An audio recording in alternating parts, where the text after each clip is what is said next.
What's up, everyone? This is Monkey Demon 109 bringing you my first Assassin's Creed Revelations gameplay.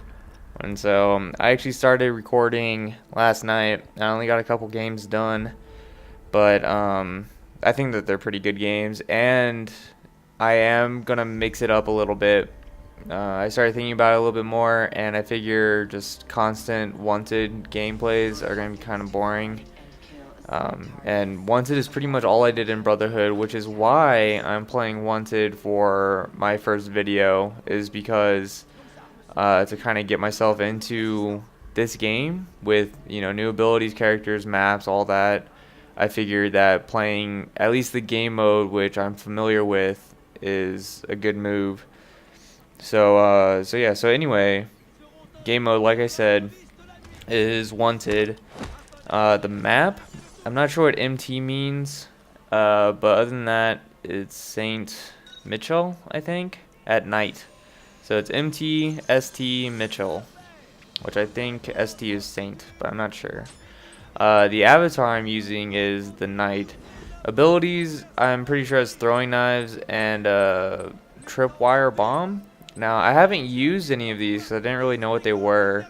I didn't want to use something and then just be surprised on what it was. But I have read up on a tripwire bomb and it seems pretty awesome. So I'm probably going to end up using that in future videos. But we just got to see how that goes.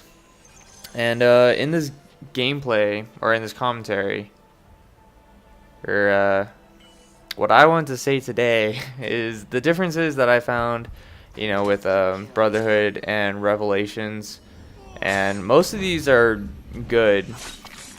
I think there's just one that kind of irks me a little bit, but it's not really that big of a deal. So I think the first thing that I want to talk about is this whole honorable death contested kill thing. This is really cool in my opinion, and it ties a little bit into stun range, which is another topic I want to talk about. But what I think happened is that the stun range got increased to the same size as the kill range. So now if you're stunning, you still have a slight disadvantage over your pursuer, as in you don't know who they are right away, but you're more on even ground now than you are in Brotherhood. However, if you press the stun button right when your pursuer press the kill button, then you'll go into a little fight scene, and the pursuer is always going to win the fight. They're always going to be able to kill you in that situation, and you'll get half points for honorable death or whatever. The next thing I wanted to talk about was this silent bar. So if you look at the portrait and you look at this curved bar thing on the left side, it's under the portrait. And before this, watch. So I noticed that she was on the roof and that she was kind of looking at me. So I decided to go away from her to force her to come to me instead of me going right under her. This requires her to jump to me to kill me. And, a lot of players in this game are pretty impatient. So she jumps over and then I get the easy stun. So anyway, the silent bar. So this is kind of cool. It makes it a lot harder to get an incognito kill. It's not like you can just round a corner like what just happened there. You can't just round a corner and get an incognito kill. You have to keep your target in your line of sight to build up this secrecy, and then if they're out of your line of sight, it decreases. If you start running or jumping or I don't know about climbing and dropping. I would assume that these would be tied in as well, but I would think that puts you below discreet until you have to start chasing them, which I would just advise against. So as you saw there, right before I killed this guy, I punched some lady in the face and she kind of disappeared.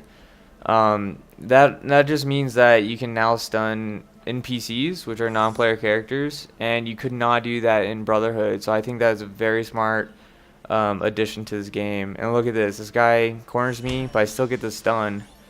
I'm not sure why he wasn't spamming the kill button, but for some reason he wasn't. I think I rushed him a little bit, did a quick sprint up to him and to surprise him a little bit. So I guess it worked, but you know, all good. And so what stunning an NPC does is you have to be very careful with it, because if you stun an NPC, not only does it give away that you're a player to any pursuers or targets, it also stops you for a second, because you got to go through the stun animation and then, you know, the little pause after. Sometimes there's not a pause, so I don't know. But right now I also want to talk about the hook blade. Now I don't really notice a difference in climbing. I don't think I've climbed more than like one story yet, like you saw just there. But I haven't noticed any like speed increases, and I didn't notice anything in the single player game. But you know, I don't think it really makes any difference. And as far as I know, there's no animations concerning the hook blade.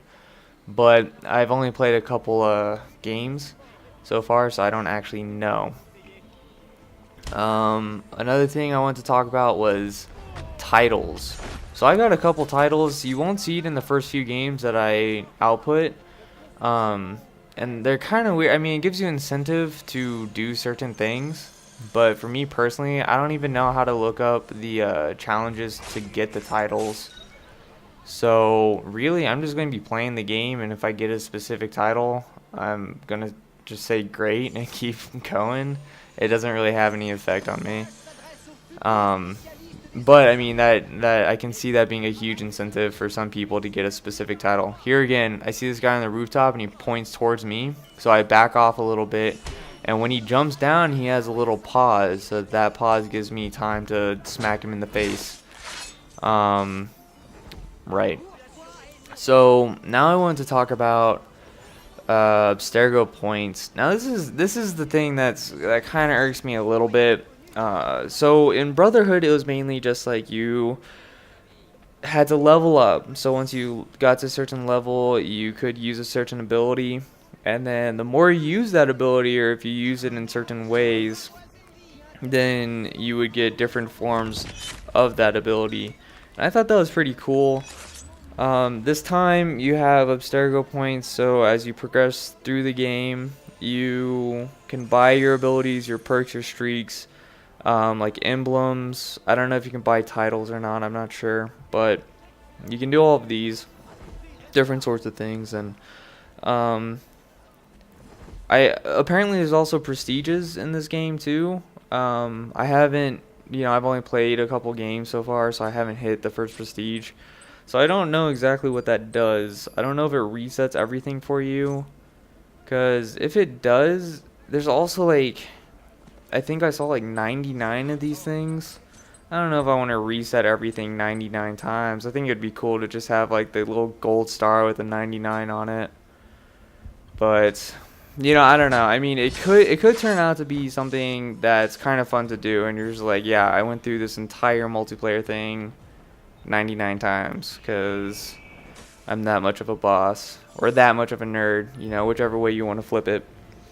But yeah, so I mean, that was the only thing that I found kind of irritating in this game so far. And besides that, I love it. Like, so far I've played one game of Wanted, I've played a game of Assassination, I think it's Assassinate, and one game of Deathmatch. And I love Deathmatch. I think that's either going to be the next one. Like, I'll upload a tips on this video, which hopefully will be pretty short. And then after that, I'll put up the Deathmatch, because I really like Deathmatch. That's a lot of fun, in my personal opinion. And honestly, for team games, I might not play too many team games unless if I'm playing with friends or something. And here, sorry, I was getting super paranoid. I thought people were just like following me all the time, and so I was stunning a lot of people. But anyway, yeah, like team games, I don't know. Like if some of my friends, say that they want to play, then I'll probably be down for it. But like, I don't really trust other players that I don't know, or at least who I think you know what I mean. I just, I don't really like playing team games unless if I know who I'm playing with.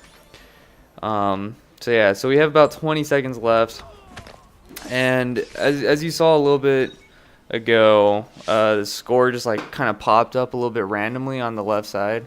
If you press select or back, you can make that show up anytime in the game. Oh, and the other thing I wanted to say was obstacle points. To get there, or to like create your classes and everything, press Y or press triangle depending on what system you're using to get over, and you can buy all this stuff there. Anyway, the final score was 3450, 7 kills, 12 deaths. The second place was 2950 with 12 kills and 6 deaths. So we're almost opposite on kills and deaths, pretty close. And I have no idea what these accolades are, but they look pretty cool. And that's all I got for you guys today. So thanks for stopping by, and I'll see you later. Bye.